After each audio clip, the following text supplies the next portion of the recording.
place now. They've seen a change, you will allow. All those flats are filled with ladies, each one 19 the kiddies. Oh, you wouldn't know the old place now.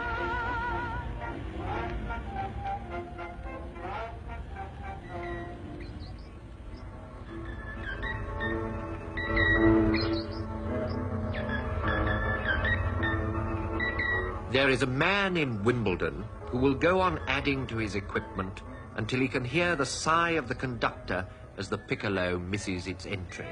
Do they like music, or are they in love with equipment?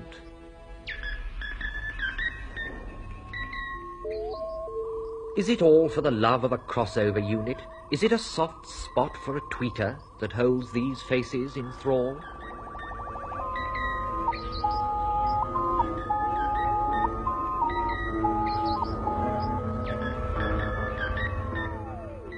Mesmerized by a feedback circuit.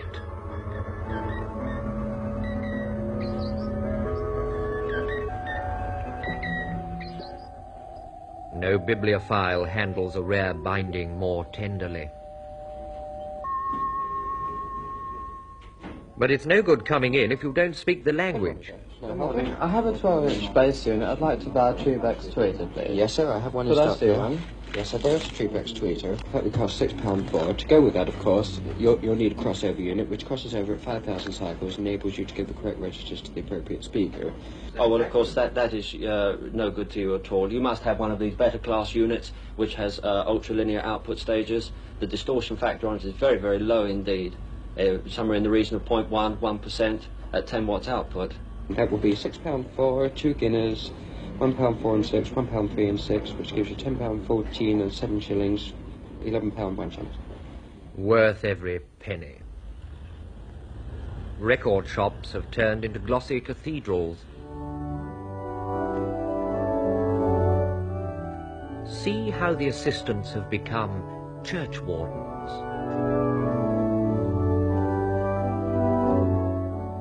To every worshipper, a stall.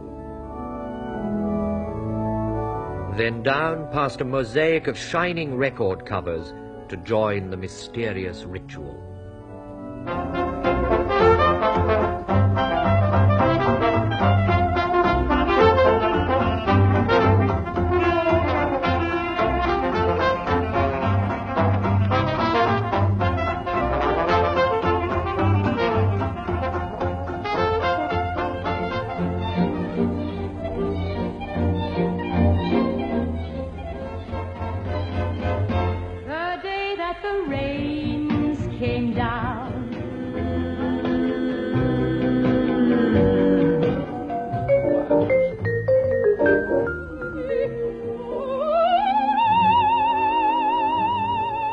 My baby don't care for clothes. Beautiful music.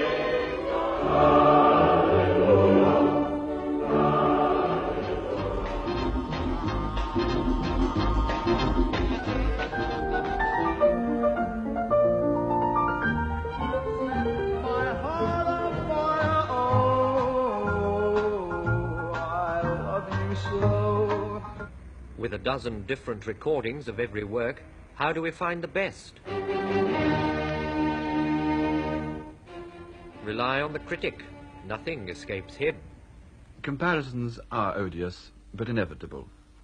What are we to make of this version, for example, by Norki and the Albionia on BEP 709? The string tone is thin and boxy. There's faint background rumble, and the woodwind section seems strangely out of focus.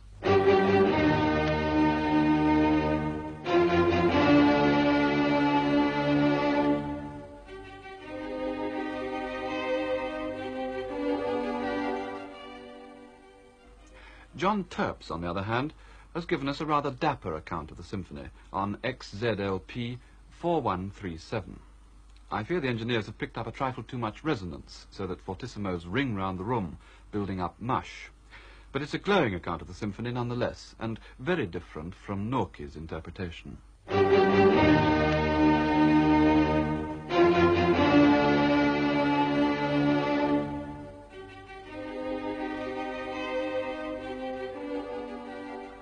The Würzburg Symphonica under Zeugmar make Beethoven's Call of Fate in a rather more tentative way on RB 21495Q.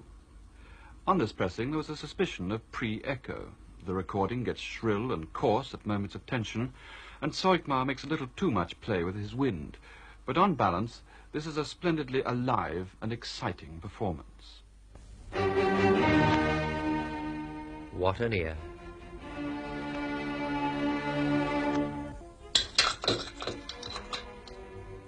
Is it a religion or a disease?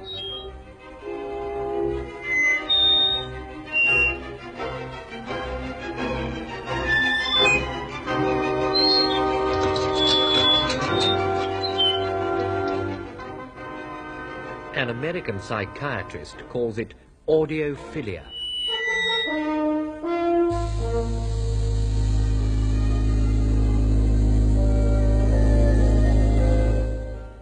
And now, stereo, three-dimensional sound, the biggest contribution to music since Barnum and Bailey. A quiet evening with friends. And the new equipment. Hold it. Yes, sir. Quiet. Quiet.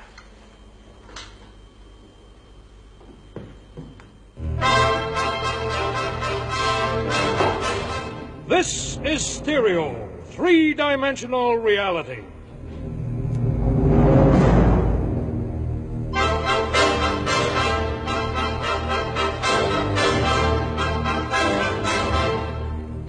With stereo, an express train roars through your living room.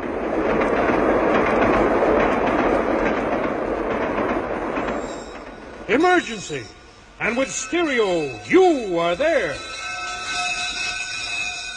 Or you can witness a thrilling game of ping pong.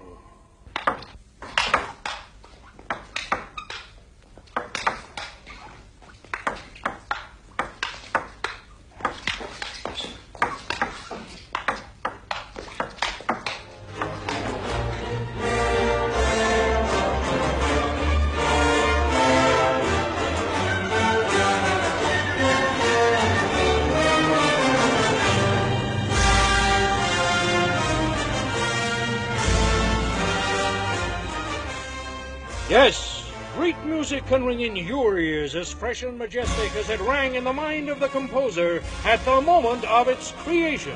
A dream of perfection, of images larger than life.